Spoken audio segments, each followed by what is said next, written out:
lecciones de los niños. Estamos en Lucas 17, ¿llegaron?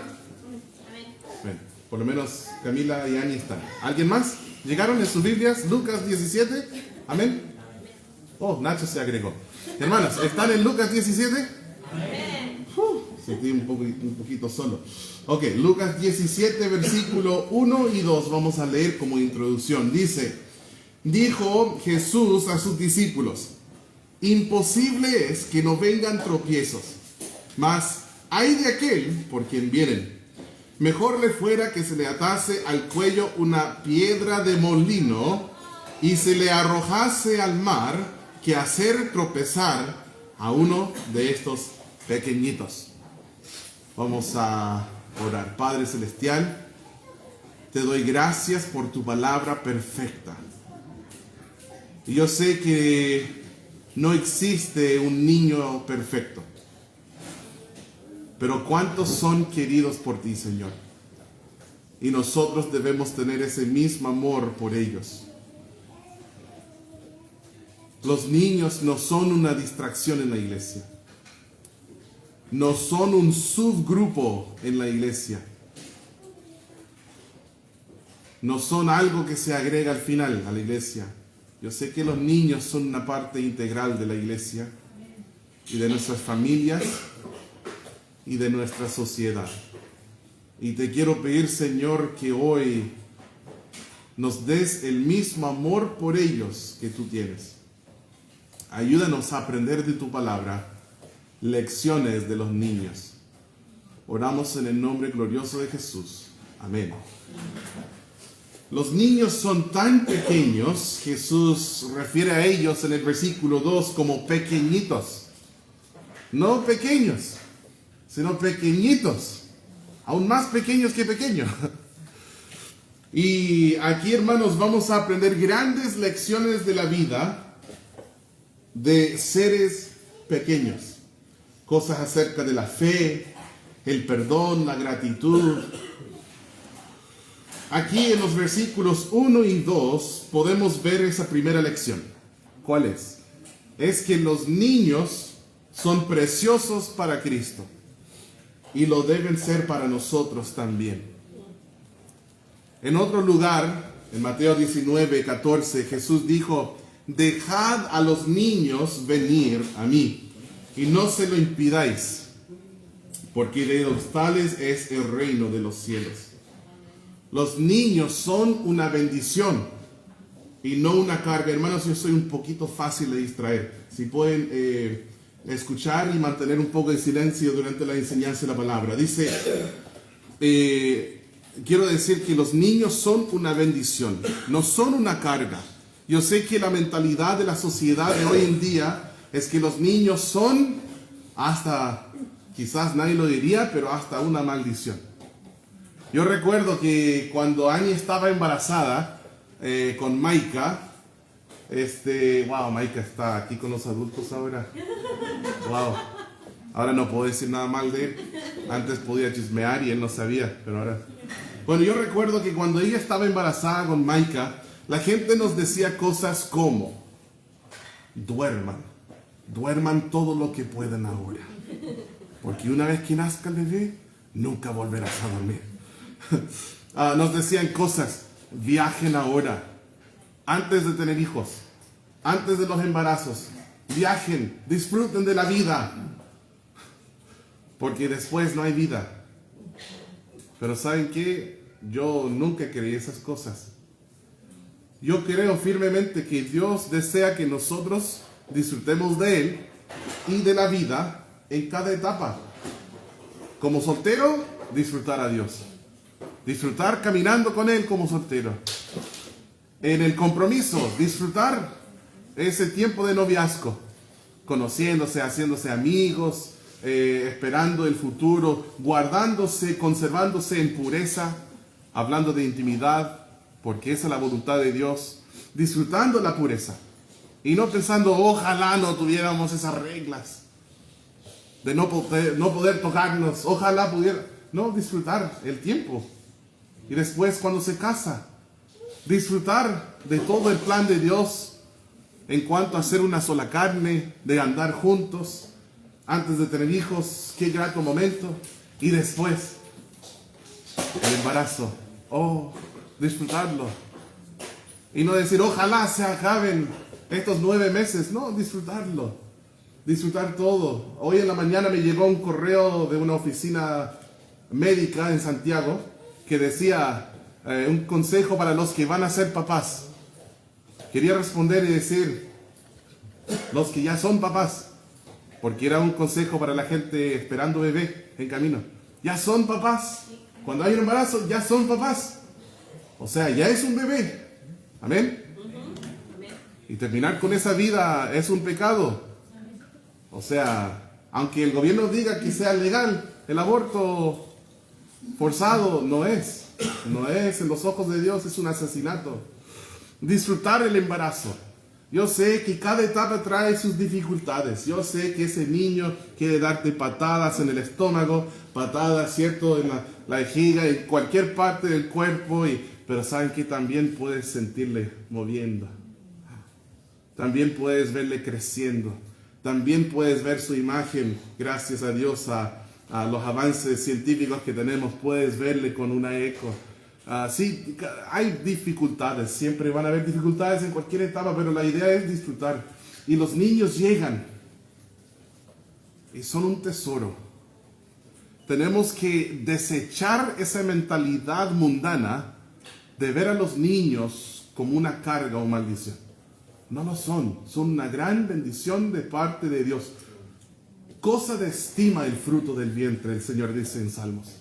Cosa de estima. Hemos de estimar a los niños. ¿Ya?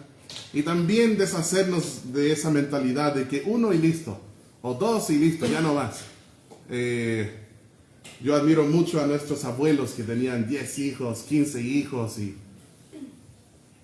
¿para qué rechazar la bendición?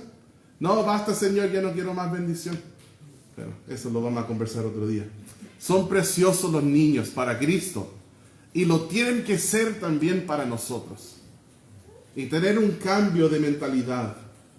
Es un privilegio tener hijos. Es un privilegio tener a niños en una iglesia. En la iglesia en Idaho, donde nos estábamos congregando, había muchas personas de tercera edad y muchos niños. Quizás 100 niños, muchos niños. Y a veces los niños corrían y pisoteaban el pie de un adulto mayor, o quizás aún casi se cae un adulto mayor. Entonces había cosas que había que enseñar. No, en ese lugar no hay que correr y este otro. Pero ¿saben qué? ¿Qué iglesia más sana? Tener bebés en la cuna y tener personas de tercera edad. Y todas las edades ahí. Y representado cada grupo de la sociedad. Porque Cristo salva a todos. Es el Salvador de todo el mundo. Es algo que yo quisiera ver aquí en nuestra iglesia. Yo quisiera ver más canas, ¿sí?, y más bebés. Y todo lo que hay entre medio. Y me gustaría ver también cada parte de nuestra población. Personas con mucho dinero, personas con poco dinero. Mujeres, hombres.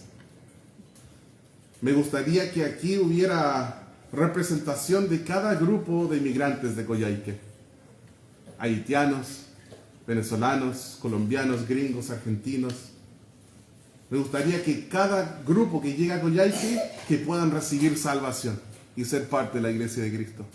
Los niños son una parte tan importante de la iglesia de Cristo. Hay muchas iglesias en el mundo, voy a exagerar con mis palabras, que matarían, ¿me entienden?, para tener niños en sus iglesias. Porque son puras canas y no hay ninguna juventud en la iglesia. Y lo único que ven en su iglesia es muerte.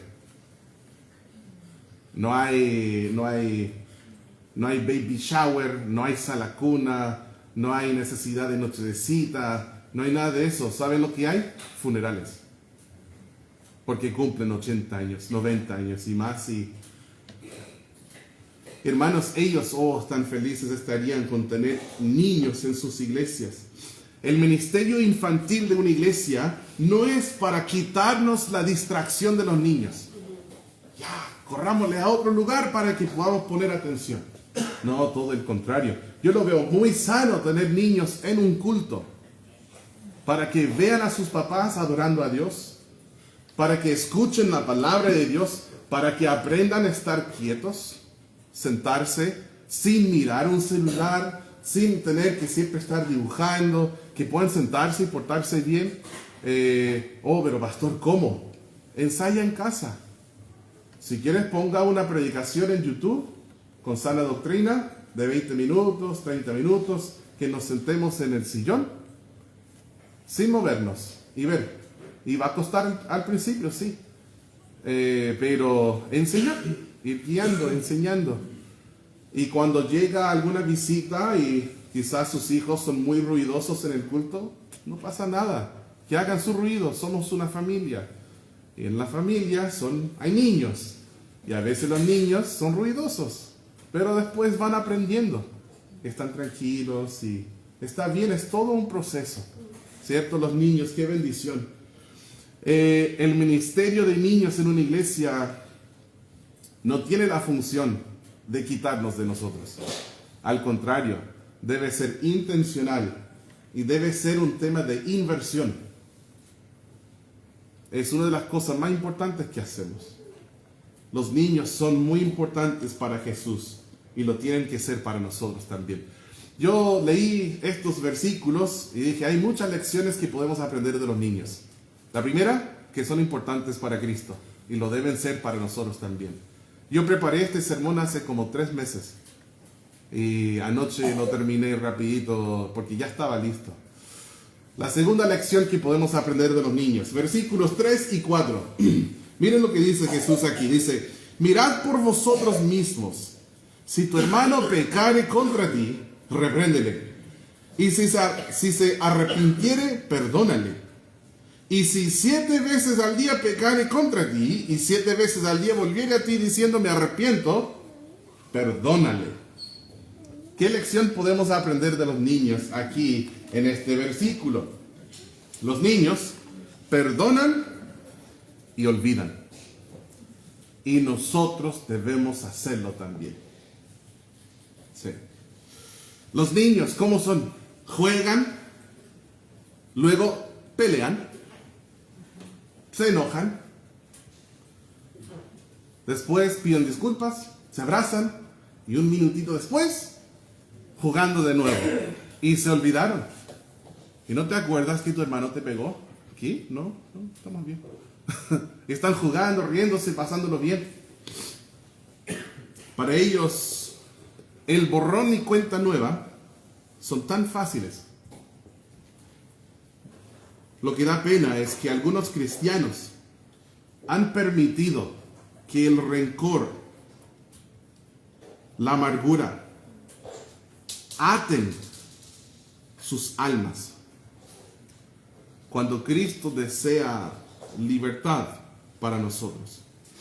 Yo admiro a los cristianos que son capaces de perdonar y olvidar como un niño. Admiro a los cristianos que no son tan sensibles como para tomar todo a pecho, todo tan personal. Hoy ya en el culto me miro feo. Y por 10 años voy a pelear con ella. ¿Y qué pasa si solo tuvo indigestión? Está bien dicho, ¿no? Y por eso te miro feo. Se sintió enfermita. Y tú pensando lo peor. Somos demasiado sensibles. Demasiado. No, él sabe dónde me gusta sentarme y él se sentó en mi lugar. Hay cosas que debemos aprender de los niños. Y hay otras que no. Me quitó mi juguete. Yo a veces veo a los cristianos y digo, como un niño chico. Un bebé, un llorón. Y no debemos imitar esa parte de los niños.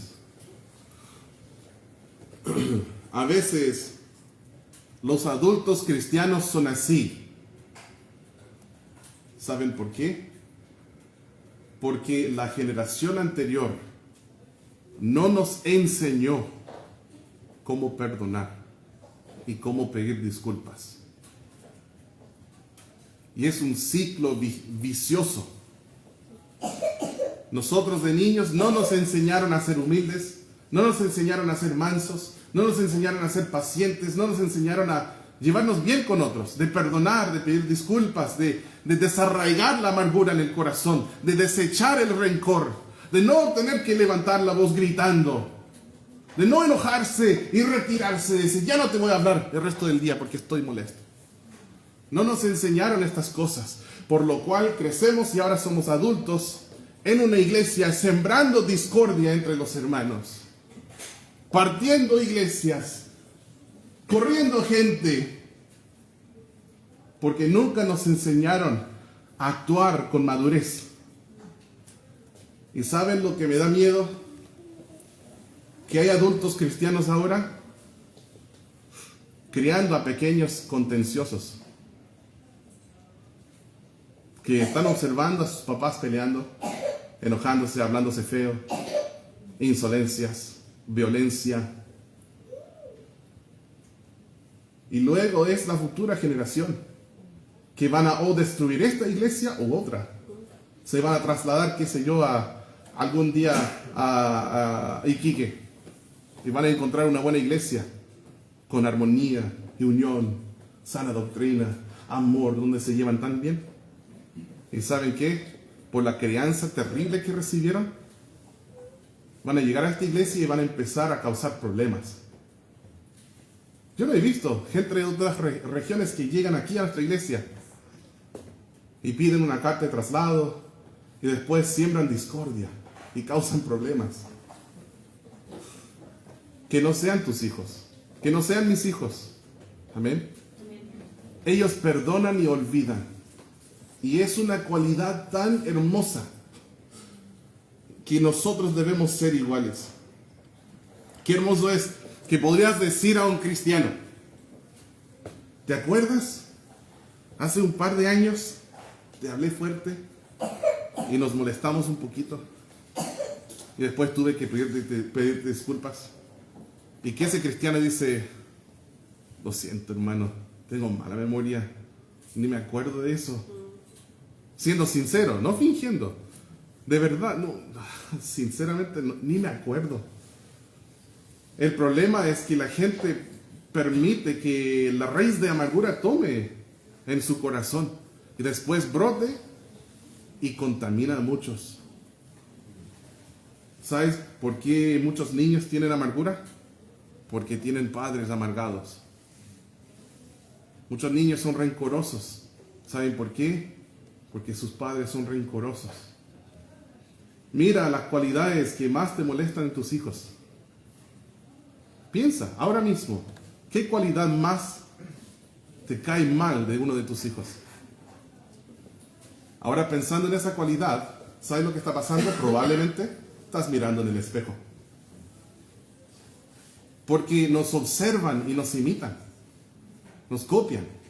Oh, me choca que mi hijo empieza tareas y no las termina. Y tú hace 2 años pintaste la mitad de la casa. ¿Ah? Oh, odio que mi hijo de la nada levanta la voz y se enoja. Y tú en la próxima comida un niño bota en agua y tú dices, ¡ah! ¿Por qué es siempre lo mismo contigo? Piensa en lo que más te carga de tus hijos y probablemente estás mirando en el espejo. Tenemos mucho que podemos aprender de ellos y una de las lindas cosas es que ellos perdonan. Es fácil para ellos perdonar. La Biblia nos enseña que nosotros debemos perdonarnos, dice, perdonándoos unos a otros como Dios también os perdonó en Cristo Jesús. La palabra como significa de la misma manera. Entonces Dios nos dice, perdónense unos a otros de la misma manera que yo te perdoné en Cristo Jesús. Entonces tenemos que preguntarnos, ¿sabemos perdonar? Tenemos un ejemplo. ¿Saben qué? Como nuestros padres perdonaban, no es perdón bíblico. Te perdono, pero hasta mi ojo te vea. Te perdono, pero no me voy a olvidar. Te perdono, pero cada mes te voy a recordar de la ofensa. ¿Te acuerdas de lo que tú me dijiste? ¿Te acuerdas de lo que tú hiciste? ¿Te acuerdas de...? Eso no es la forma bíblica de perdonar. ¿Dios te lo hace a ti? No, la Biblia dice en Salmo 103:12, cuanto está lejos el oriente del occidente, hizo alejar de nosotros nuestras rebeliones. Dios toma nuestras rebeliones cuando nos perdona y las aleja de nosotros. Isaías 43:25 dice, yo soy el que borro tus rebeliones por amor de mí mismo. Y escuchen esto, y no me acordaré de tus pecados. ¿Cómo nos perdona Dios? Nos perdona y decide olvidarse de nuestros pecados, de nuestras rebeliones. Hebreos 8:12, porque seré propicio a sus injusticias y nunca más me acordaré de sus pecados y de sus iniquidades. Hebreos 10:17 añade, y nunca más me acordaré de sus pecados y transgresiones. Las relaciones duraderas en la vida no se marcan por lo que recuerdas, sino por lo que olvidas. No existe ninguna relación significativa en esta vida en la cual no te ofenden mucho. Y las iglesias duraderas están llenas de gente experta en perdonar. Las iglesias fuertes, llenas de gente que sabe desarraigar la amargura y protegerse, llenas de gente pacientes y misericordiosas.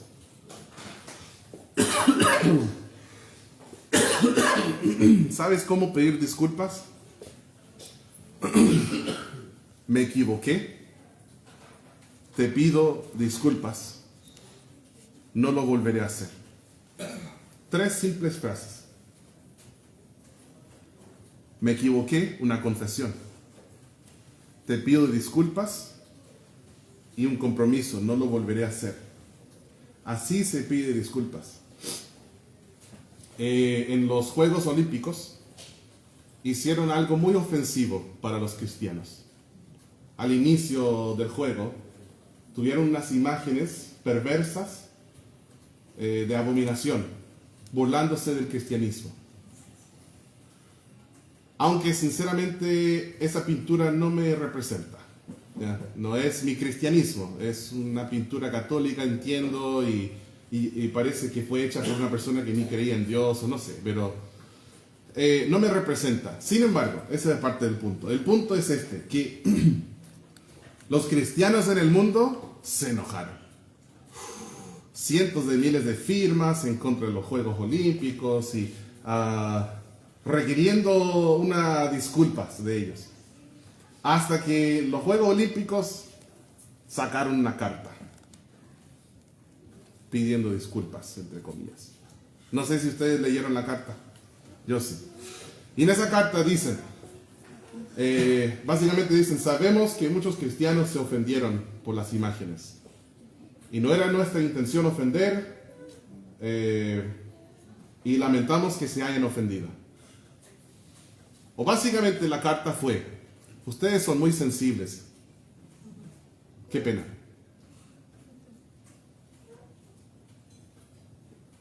Marido, ¿suena familiar? Mi amor, si es que tú te hayas ofendido, yo sé que eres muy sensible. Si lo que yo hice te ofendió, pues lo lamento mucho. Eso no es pedir disculpas. Pedir disculpas es primero, yo cometí un error. ¿Confesar que tú te equivocaste? Sí. Pero yo no me equivoco. Sí, te equivocas. Vi un video, estaban haciendo entrevista a Donald Trump hace unos 6 meses atrás. Y dijo la chica, algunos están preocupados que usted no sabe cómo pedir disculpas. Y él dijo, yo sí sé cómo pedir disculpas. Una vez que me equivoque, lo voy a hacer. Pero no me ha tocado todavía. Pero ¿sabe qué, hermanos? Somos así. Aún pidiendo disculpas, echamos la culpa al otro. Bueno, si es que tú te picaste, perdón. No. Yo cometí un error. Perdóname. No lo voy a volver a hacer. Hermanos, esto es lo que estoy enseñando, es oro. Pongan atención. Esto transformará tu matrimonio. Hombre, pide perdón la próxima vez confesando que cometiste un error. Ella va a morir de un infarto.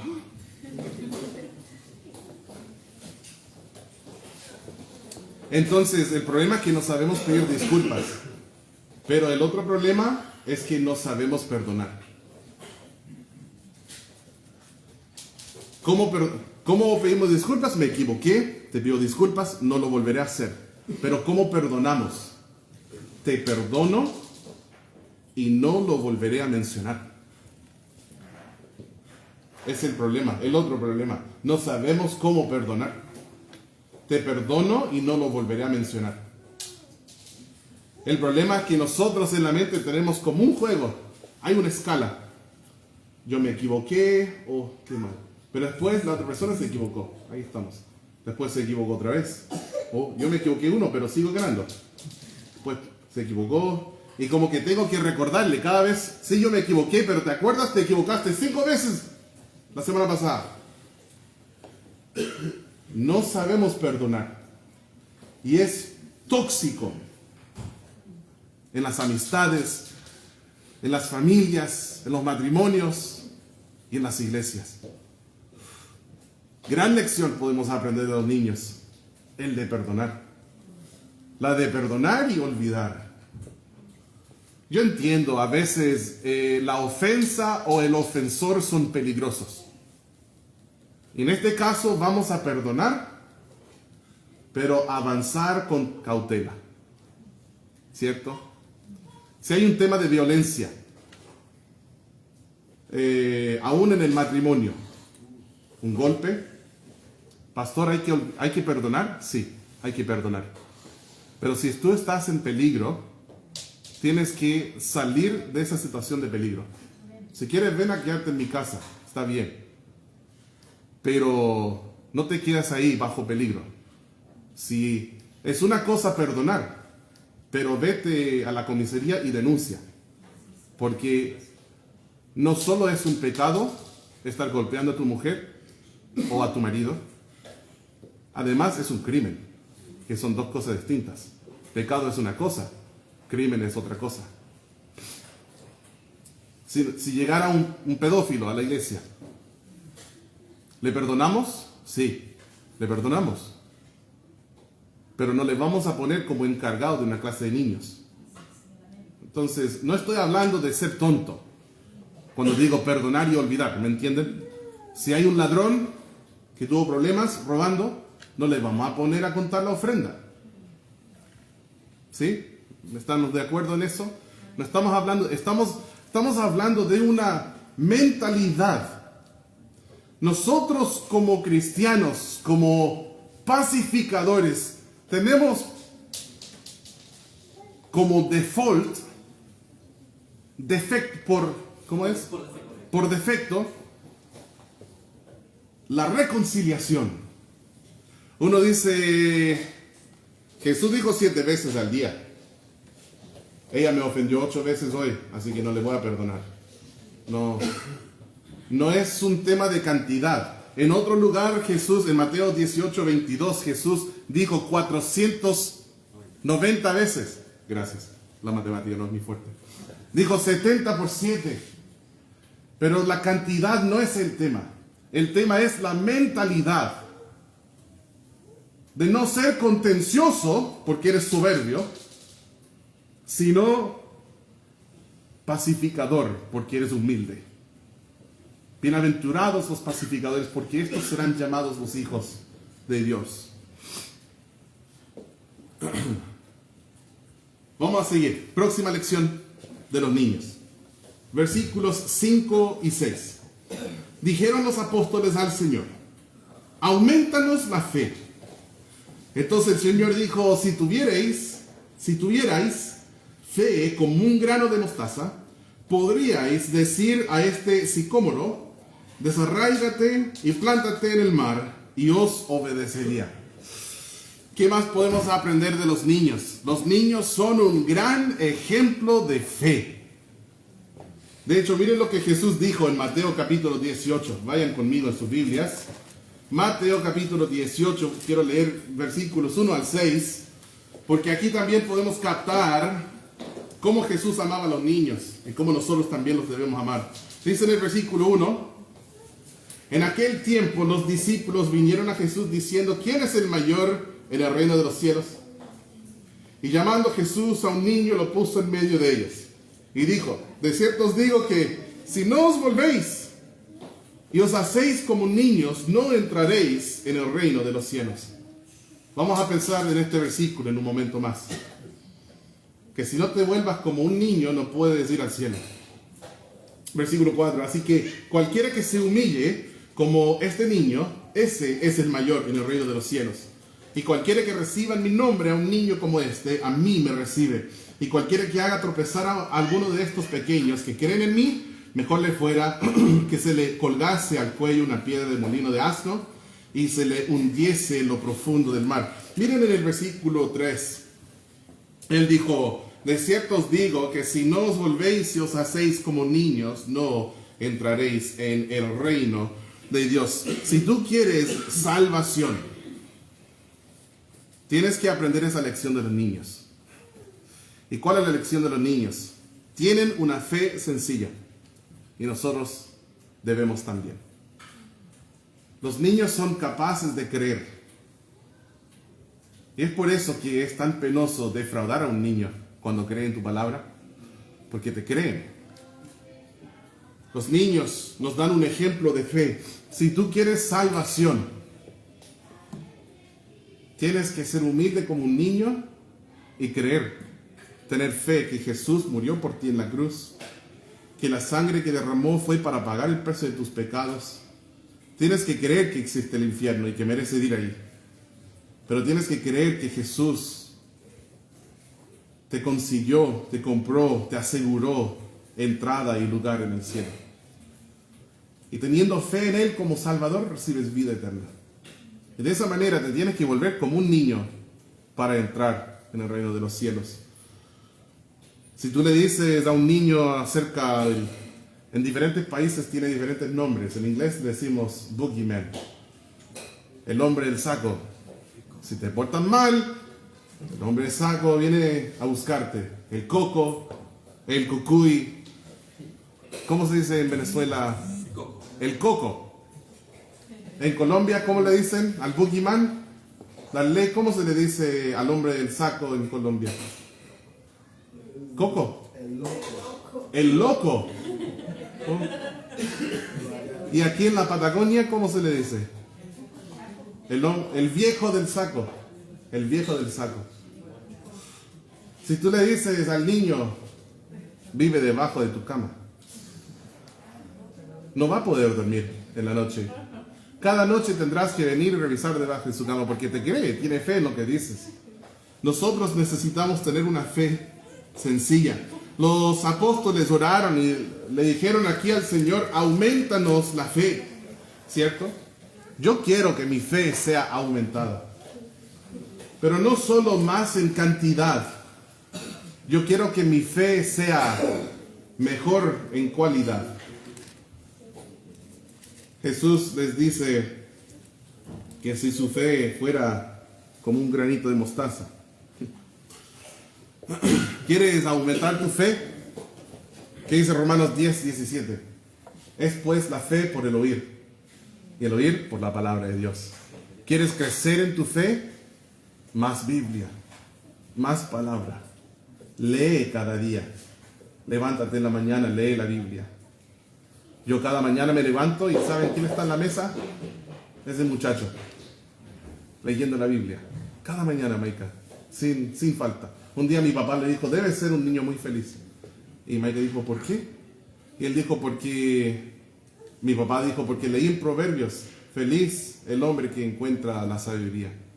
Y él dijo, la mayor fuente de sabiduría es la palabra de Dios. Si estás en la palabra todos los días, debes ser un niño muy feliz. Debes leer acerca de Jesús y sus milagros. Porque en Juan 20, versículo 31, habla acerca de los milagros que hizo Jesús. Y dice que están escritos, los que están escritos. Se apagó eso, ¿no? ¿Qué pasó? ¿O estaba apagado todo el rato?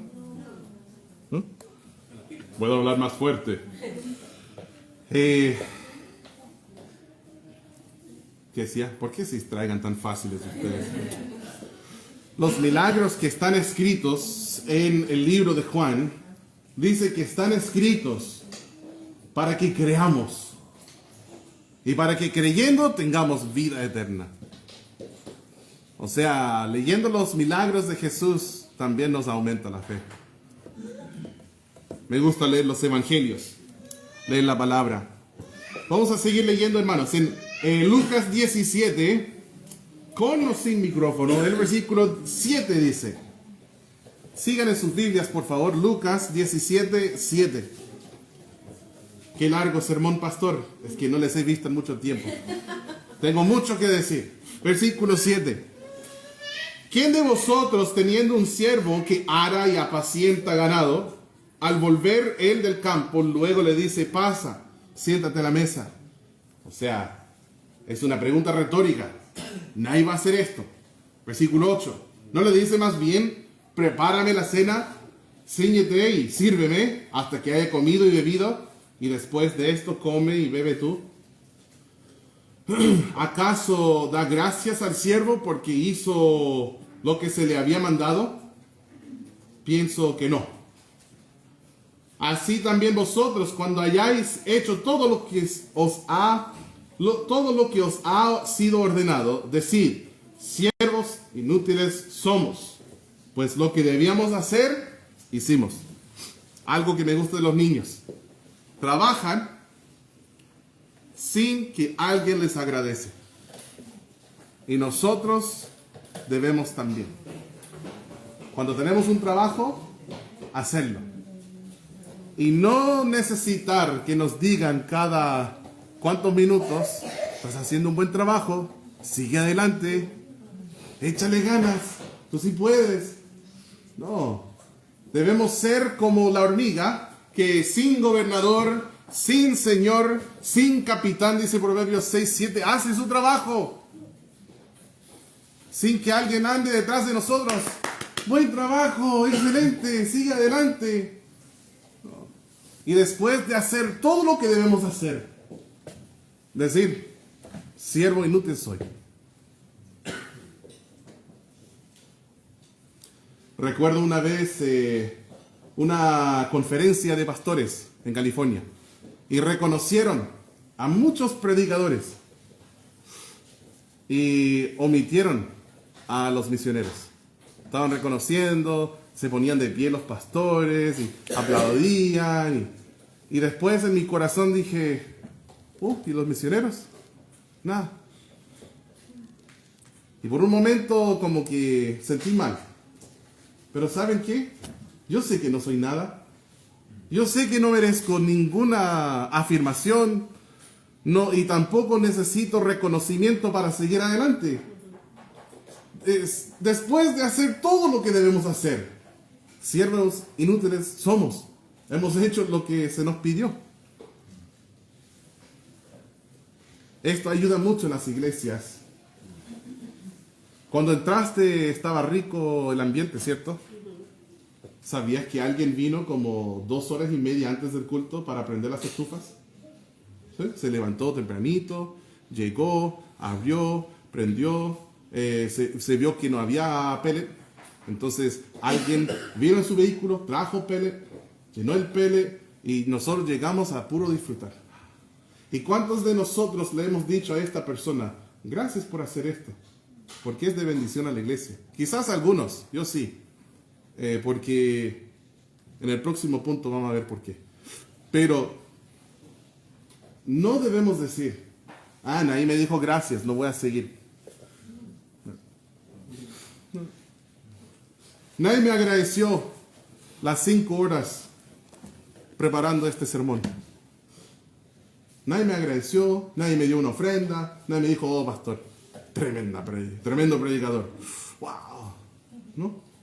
Entonces renuncio, el otro domingo no vengo a predicar. No.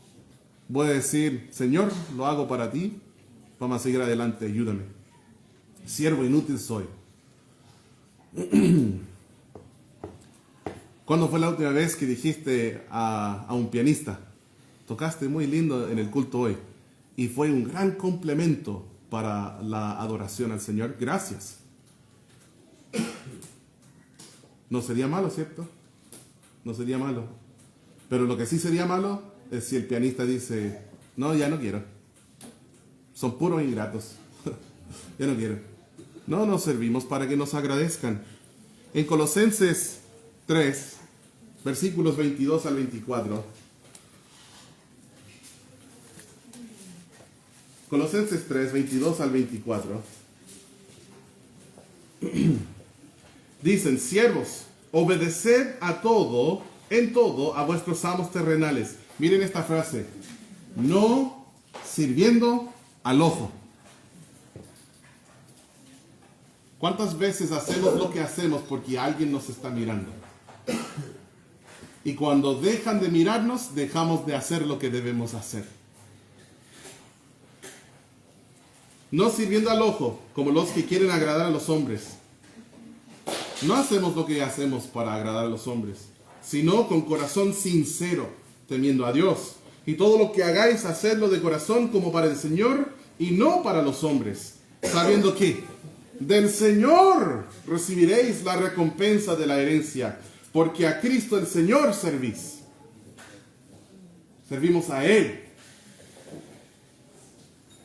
Y si un día queremos escuchar, bien hecho, siervo, buen trabajo, pero no va a ser aquí, va a ser un día. Pero ¿te acuerdas en Mateo 6 cuando habla de los fariseos, cómo hacen lo que hacen? Ayunar, orar, dar limosnas. Dice, lo hacen para ser vistos de los hombres. ¿Y qué dice Jesús? Ya tienen su recompensa. Cuando el hombre te aplaude, ya pasó la recompensa. Si es que tu motivo fue para ser visto por los hombres. Entonces, los niños son mejores en esto que nosotros. Y podemos aprender de ellos. ¿Y saben quiénes más son muy buenos en esto? Las hormigas. Vamos a terminar. 5 puntos. Punto 5. 5 puntos. 5.0. Punto 5. Versículos 11 al 19. Voy a volver a nuestro texto. Lucas 17, versículo 11. Yendo Jesús a Jerusalén, pasaba entre Samaria y Galilea. Y al entrar en una aldea, le salieron al encuentro 10 hombres leprosos, los cuales se pararon de lejos y alzaron la voz diciendo, Jesús, Maestro, ten misericordia de nosotros. Cuando él los vio, les dijo, id, mostraos a los sacerdotes. Y aconteció que mientras iban, fueron limpiados. Entonces, uno de ellos, viendo que había sido sanado, volvió, glorificando a Dios a gran voz. Y se postró rostro en tierra a sus pies, dándole, ¿qué dice? Gracias. Y este era samaritano. Respondiendo Jesús dijo, ¿no son 10 los que fueron limpiados? ¿Y los 9 dónde están? No hubo quien volviese y diese gloria a Dios, sino este extranjero. Wow. Entonces aquí quiero llamar la atención específicamente a esto. Pero uno volvió. Dice que se fueron los 10 y fueron sanados. Pero dice en el versículo 15 que uno volvió. Entonces uno de ellos, viendo que había sido sanado, volvió glorificando a Dios a gran voz y dio gracias. Entonces, última lección. Los niños necesitan tener gratitud y nosotros debemos también. Hermanos, el mundo está lleno de los 9. Está lleno de los 9. Lleno de ingratos. ¿Qué es un ingrato? Uno que no reconoce o que se olvida de la fuente de sus beneficios. Es un ingrato. Pero como cristianos reconocemos lo que dice en Salmo 68, lo leemos al inicio del culto la semana pasada, donde dice que Él cada día nos colma de beneficios. Nosotros reconocemos que todo don perfecto desciende de lo alto, es de Él, por lo cual debemos ser agradecidos. El mundo no necesita más sanguijuelas. Sanguijuelas digo a las personas que solo dame. Siempre. Te chupan hasta la última gota de sangre si los dejas. El mundo está lleno de los 9, pero tú sé un 1. Porque uno volvió y glorificó a Dios y dio gracias. Debemos ser agradecidos. Dios desea que vivamos con una actitud de gratitud. Va más allá del acto. ¿Se acuerdan, hermanos, cómo empezamos el culto? Leyendo en los Salmos, entrad por sus puertas con acción de gracias.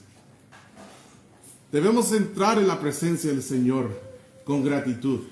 Más que el simple acto, debe ser una actitud, una mentalidad, que siempre estamos agradecidos. De la misma manera que siempre estamos dispuestos a perdonar y reconciliar. Es una actitud. Debemos vivir con esa actitud. Primeramente y principalmente con Dios, pero también con los demás. Si alguien te invita a comer, si alguien te lleva a algún lugar, si alguien te abre la puerta, van a entrar a un lugar y alguien abre la puerta para que puedas entrar. Si alguien invierte en ti espiritualmente, si alguien te muestra alguna amabilidad, generosidad o gentileza, dile gracias. No seas ingrato. Dile gracias. Es muy chocante cuando una persona es ingrata contigo. Es muy chocante. Yo amo cuando mis hijos vienen y dicen, gracias, papá. Solo me da ganas de hacer otra cosa por ellos. Y en cambio, cuando una persona tiene una mentalidad de víctima, como que tú le debes algo, y después de sacrificar y hacer algo por la persona o darle algo, ni te dicen gracias, cierra tu corazón y no quiere hacer nada nunca, jamás de nuevo para esa persona. La gratitud es hermosa, importante e imperativo para nosotros. Voy a concluir, hermanos. A veces en la Biblia Dios nos dice no ser como niños, como en Efesios 4, no como niños fluctuantes llevados por doquier, cualquier viento de doctrina. Sí, hay lugares en la Biblia donde Él nos dice no ser como niños, pero hay otros lugares. Hoy hemos visto varias lecciones positivas que Dios quiere que aprendamos de ellos. Ellos son preciosos para Cristo y lo deben ser para nosotros también. Perdonan y olvidan y debemos hacer lo mismo. Tienen una fe sencilla y nosotros debemos también. Trabajan sin que alguien les agradece y nosotros debemos también. Pero el último punto, ellos necesitan tener gratitud. Es por eso que miles de veces les decimos, ¿y cómo se dice? ¿Y cómo se dice? Gracias. ¿Y cómo se dice? Gracias. ¿Y cómo se dice? Todos los días, hasta que se forme un hábito y aprendan a tener gratitud. Necesitan tener gratitud y nosotros debemos también. Vamos a orar. Señor, gracias por tu palabra. Gracias por hablar a nuestros corazones. Nosotros ahora en este momento, para responder